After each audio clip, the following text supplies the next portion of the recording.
आप सभी को जय मसीह की दोस्तों। मेरा नाम है रोहित कुमार। आप देख रहे हैं द इशू इंस्पायर चैनल में आप सभी का स्वागत करता हूं। दोस्तों, आप सभी लोगों के बीच में लेके आ चुका हूं। अगर आपके घर में पैसे की कमी है तो इन 7 शक्तिशाली वचनों को जरूर पढ़ें। आज मेरे जितने मसीह भाई बहन हैं, आप सभी लोगों से कहना चाहता हूं, अगर आपके जीवन में पैसे की कमी रहती है और आप हमेशा पैसे से हमेशा चिंता में रहते हैं, हताश रहते हैं, परेशान रहते हैं और हमेशा इस बात को सोचते रहते हैं कि हम लोग इतनी मेहनत और संघर्ष करते हैं फिर भी हमारे घर में पैसा क्यों नहीं बचता, तो मेरे प्रियो मैं आज आप सभी लोगों के लिए एक ऐसे 7 वचन लेके आया हूँ कि जिन 7 वचनों को पढ़ने के बाद और उनका अनुशासन के तहत अपने जीवन में चलने के बाद आपके घर में पैसे बचने लगेंगे और आप अपने जीवन में जो हताश और परेशान और तमाम प्रकार की पैसे से चिंताओं में रहते हैं, तो मेरे प्रियो आपकी चिंताएं मुक्त हो जाएंगी। तो चलिए दोस्तों, सबसे पहले वचन की ओर चलते हैं। यहाँ पे लिखा हुआ है, फिलिपियों की पुस्तक अध्याय 4 से 19 में लिखा हुआ है, और मेरे परमेश्वर तुम्हारी हर एक आवश्यकता को अपनी धन धान्यता के अनुसार यीशु मसीह में पूरा करेगा। यहाँ पे परमेश्वर का वचन कहता है, और मेरा परमेश्वर जो है वो तुम्हारी हर एक आवश्यकताओं को अपनी ध्यानता के अनुसार वो क्या करेगा, यीशु मसीह के द्वारा वो पूरा करेगा। हमारे जीवन के सारे हर एक चीज़ों को पूरा करेगा। बस यह वचन हमें इस बात को याद दिलाता है कि परमेश्वर हमारी सारी ज़रूरतों को पूरा करने के लिए सक्षम है। वो हमारी सारी ज़रूरतों को पूरा करेगा और हम अपने जीवन में अगर बहुत सारी चिंताओं से जो मुक्त हैं और तमाम प्रकार की चिंताओं से अगर हम अपने जीवन में ग्रसित हैं, तो आप हमेशा मुक्त हो जाओगे। क्योंकि मेरे प्रियो, जब आप प्रभु के वचन पे अपने जीवन को निवारण करोगे, अपने जीवन में परमेश्वर के वचन के तहत चलोगे, तब परमेश्वर आपको बहुत सारी चीज़ों से, सारी चिंताओं से मुक्त कर देगा। और दोस्तों, दूसरे वचन की ओर चलते हैं। यहाँ पे लिखा हुआ है, मत्ती की पुस्तक अध्याय 6 से 33 में लिखा हुआ है। यहाँ पर पढ़ते हैं, परंतु तुम पहले उसके राज्य और उसके धर्म की खोज करो और ये सब चीज़ें तुम्हें मिल जाएंगी।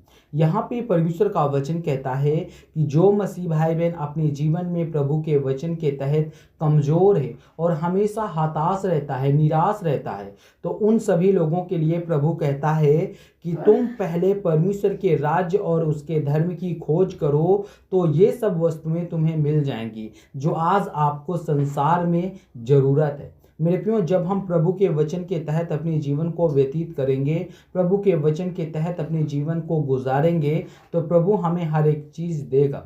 और यहाँ पे पढ़ते हैं, लिखा हुआ है, यह वचन हमें परमेश्वर के राज्य की प्राथमिकता देने की प्रेरणा देता है और तब वह तुम्हारे हर एक चीज़ को प्रदान करता है जो आज आप अपने जीवन में बहुत सारी समस्याओं से और बहुत सारी दिक्कतों से परेशान हैं। आप लोगों को अपने जीवन में प्रभु के वचन के तहत विश्वास के साथ और परमेश्वर के वचन के तहत अपने जीवन को व्यतीत करना। और दोस्तों, तीसरे वचन की ओर चलते हैं। यहाँ पे लिखा हुआ है, दूसरा कुरिन्थियों की पुस्तक अध्याय 9 से 8 में लिखा हुआ है, और परमेश्वर जो तुम्हें सभी प्रकार की कृपा देने में सक्षम है और वह तुम्हारे हर एक बात में समृद्ध करेगा, ताकि तुम हर अच्छे कार्य के लिए पर्याप्त हो सको। यहाँ पे परमेश्वर का वचन कहता है उन सभी मसीह भाई बहनों के लिए, और परमेश्वर जो तुम्हारे सभी प्रकार की कृपा देने में सक्षम है और वह तुम्हें हर एक बात में समृद्ध करेगा, यानी हर एक बात में तुम्हें बढ़ाएगा, ताकि तुम्हारे हर एक अच्छे कार्य के लिए आप पर्याप्त हो जाओ, यानी कि आप कोई भी कार्य कर सको पर प्रभु के अच्छे कार्यों को आगे बढ़ा सको। परमेश्वर कहता है कि आप पर्याप्त हो जाओ। और परमेश्वर का वचन कहता है कि परमेश्वर की कृपा से हम सभी आवश्यकताओं को पूरा करने के लिए समृद्ध हो सकते हैं, हमारे जीवन की सारी चिंताओं को मुक्त कर देगा। और जो हम अपने जीवन में निराश और हताश और परेशान और तमाम प्रकार की चिंताओं से अगर हम ग्रसित हैं, तो मेरे प्रियो, आज से ही हमें चिंताओं को मुक्त कर देना चाहिए। बस हमें प्रभु के वचन की ओर हमेशा ध्यान रखना चाहिए, हमेशा हमें प्रभु के वचन के तहत चलना चाहिए, क्योंकि प्रभु ही वो हमारा मार्गदर्शन है जो हमें हर एक प्रकार की रास्ताओं को दिखाता है।